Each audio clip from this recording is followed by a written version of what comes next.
बिस्मिल्लाह वस्सलातु वस्सलामु अला रसूलिल्लाह सल्लल्लाहु अलैहि वसल्लम।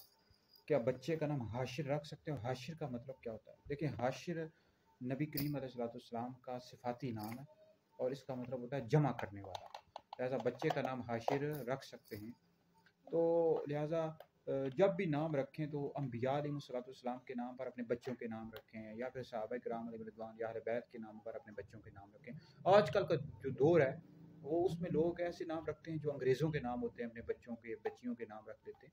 तो बच्चों के जब भी नाम रखें, बच्चियों के नाम रखें, तो सहाबा के सहाबियात के नामों पर अपने बच्चों के नाम रखें। बरकतें भी मिलेंगी और फ़ायदा भी होगा, दुनिया में भी फ़ायदा होगा और आखिरत में भी फ़ायदा होगा। तो लिहाजा हाशिर ये नबी करीम अलैहिस्सलाम का सिफाती नाम है और इसका मतलब होता है जमा करने वाला। तो बिल्कुल अपने बच्चे का नाम आप हाशिर रख सकते हैं, कोई हर्ज नहीं है। तो जब भी नाम रखें कोशिश किया करें किसी आलिम दीन से रब्ता कर लिया करें, उसका मतलब पूछ लें ये नाम रख सकते हैं या नहीं, तो फिर आपको मालूमात हो जाएंगी और फिर आप अपने बच्चे का नाम रखें।